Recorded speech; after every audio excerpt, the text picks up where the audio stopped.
Taurus, welcome to my channel. Let's take a look at what the next 72 hours has in store for you. We're going to use two of these oracle decks and then we'll go into like a full-on spread towards the end.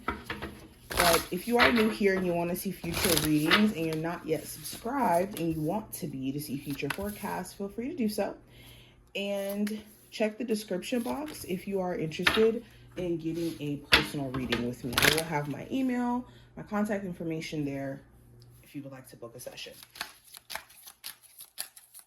Taurus, what are the messages coming through from their spirit guides that they need to hear for the next 72 hours? And what are they currently not aware of that they need to be? So let's start with the middle cards to see just general themes that you guys may encounter. So first cards that we have the mice, which represents agonizing things that are profusely annoying or frustrating. So this time frame is all about you addressing certain things in your life that's kind of eating at your foundation, whether this is toxic friendships, whether this is a romantic relationship where the little issues start to add up, because that's what the mice is. It's a card of little small issues becoming bigger issues if left unmaintained or left to just kind of fester and to go on and on and on. So there's problems that you're realizing were smaller but can be starting to grow if you keep letting these issues or these people still persist. This also talks about personal health, making sure that you're taking care of your health. There could be someone in your family or someone around you who could be going through like some sort of illness or some sort of disease that they're trying to work through. And they could be going through a tough time and needing a level of support. Okay, this could also talk about like maybe an infestation, a literal infestation. Some of you guys could be like clearing your home if there's literal mice, or this could be, you know, getting rid of stuff in the home that may be old. We also have the bouquet, which represents a gift. It represents the universe blessing us to some degree. So during this time frame, something could show up as a blessing in disguise almost.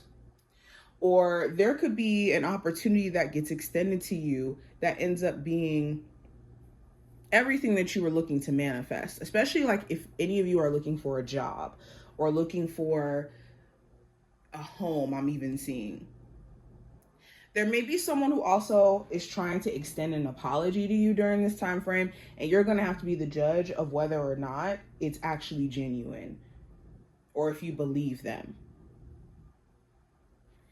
Okay, this also talks about expressing your gifts. You could be someone who has, let's say, spiritual gifts, and you could be drawn to the path of being maybe a spiritual teacher or showcasing these gifts, or it could be gifts in another sense, like singing or creating art. And it's this question of whether or not using your gifts is something that is aligned for your path. We also have the crossroads, which talks about us having two paths that we can choose to go down, and we are stuck in the middle of what our next move should be. So during this time frame, you're having to sit with yourself about a decision you're going to make. Am I going to continue to pursue this career path or shift to a totally different one? Am I going to continue to be single or allow myself to date? Am I going to continue this romantic relationship or just go on my own path? These are the types of questions you guys could be asking. Okay, don't be intimidated by the fact that you have to make a choice in your life in a way where you kind of put it off though. Last card we have is the garden, and the garden represents flourishing. It talks about growth, manifestations. So during this time frame, again, there's a lot of like tending to what you've already built for yourself, or realizing what could potentially threaten what you're building for yourself. Now let's go into the messages from your spirit guides. First card we have is acceptance. See yourself and others through the eyes of angels with unconditional love and acceptance. In this way, you inspire and lift everyone to their highest potential. So, with the acceptance card, there's a couple of messages that I'm getting. Spirit wants you to be in acceptance of change, not in resistance, not in, denial of what is changing in your life. And with you being in acceptance, this is you now allowing yourself to welcome change, because change is a good thing if we do embrace it. Another message here is acceptance in understanding that certain people around you just are the way that they are. Okay, certain people in your life, you may have to, in order to keep them in your life, accept them for the way that they are, or accept that they won't change and be okay with releasing them from your life. We also have opportunity to forgive. It says this situation brings you the opportunity to heal, grow, and release negative patterns. Hold the intention of seeing the other person's inner divine light and goodness. We will help you release unforgiving thoughts, feelings, and energies and lift you to a higher place of peace and compassion. So this time frame is also giving you guys a chance to forgive yourself.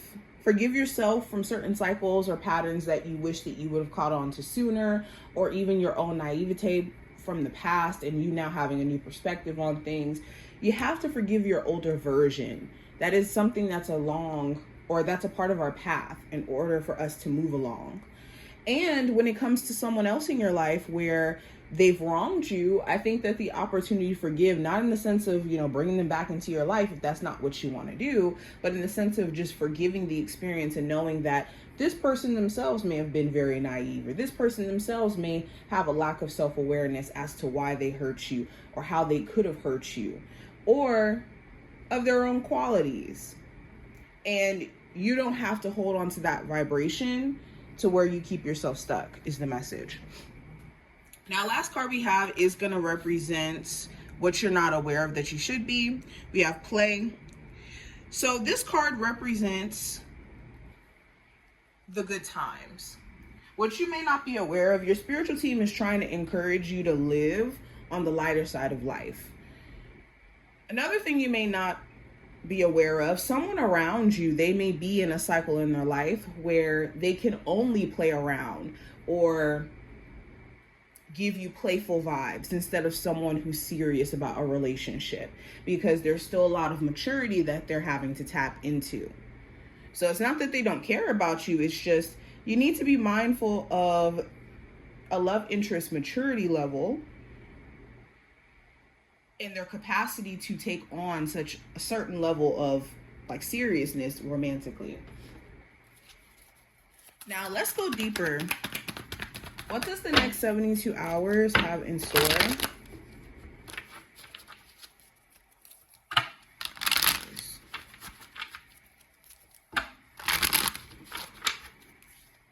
does the next 72 hours have in store for you guys?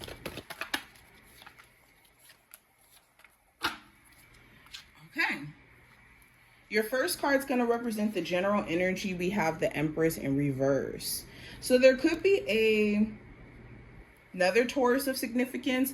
This could also just talk about you and you being the main focal point. If you're a parent, you could wish that you had more support from the person you may have children with, where they're coming to, school games, or they're investing in the child that you guys share wardrobe for school, or buying groceries, or just doing their fair shot. For others of you, the Empress card in reverse, if you're not a parent, this could talk about maybe a parent that you have, mother or father figure, where there isn't really the best relationship, or there could be things that are happening where things are just a little bit tense between you two. And this is a question of whether or not things will get better, or over time will things heal. The Empress card in reverse also talks about knowing your worth, recognizing where you've been pulled away from knowing your worth, being grounded in your worth by people who are in lower frequencies or lack maturity. and realizing that, yeah, you need to preserve your energy. Now, what we have for career and finance, we have the Lovers. So the Lovers represents a choice. For my Taurus, you could be at a place to where you're like, okay, what is my next move going to be? Am I going to continue to work at this job or leave? Am I going to make certain moves? And when should I make them? Is like the line of reasoning that you guys are in. The Lovers also talks about certain people that you work with, either people that you have to like work beside or partner with in a workplace or a business partnership. And you could be wondering, how to like protect your energy in the midst of this, especially if you do work with like some stressful people. I see you guys trying to make better choices around how you manage money, how you're spending money, how it's going out as a whole. Now, going into love, we got the Eight of Wands in reverse. So the Eight of Wands in reverse in this position could talk about, for my singles, you still feeling like maybe a difficult time when it comes to clearing certain blockages, when it comes to like you feeling excited about going into love or putting yourself out there. Eight of Wands in reverse could talk about like wanting to travel or maybe date people in a different area. Maybe you notice a common theme with the people that you date in your current vicinity. Eight of Swords, or not Eight of Swords, Eight of Wands in reverse could also talk about like not wanting to move too fast with someone. For my singles, there could be someone trying to pursue you, and it's the speed in which you're trying to like move on certain things, like being intimate or how close you guys are getting, that you may want to just kind of slow your roll. For my Taurus, in a relationship, this could talk about there being certain challenges or things that were thrown at the relationship that could feel like a blockage to you guys being able to move forward. So an example of this is like, say you and your partner just had a child, and there's been a lot of responsibility that's been added onto the relationship that maybe for a minute it may have felt like the relationship was kind of drying up, or you guys weren't able to pour into the relationship that you guys, in the way that you guys would like to, Eight of Wands in reverse could also represent like this question of the person that you're dealing with, if they've moved on from their past experiences. Now, advice for you guys just in general with the Knight of Swords in reverse, be mindful of just doing anything from a place of anxiousness or mental unease. The Knight of Swords in reverse is a very chaotic card where it's like we have a vision of where we're trying to go, but the way we're getting to it is a bit scrambled. And in reverse, this could talk about us like losing the plot. So the message here is to make sure that you're not losing the plot in regards to what you're striving for in your career, within your love life, making sure that you're being very intentional and not being quick to just act on what you think or feel.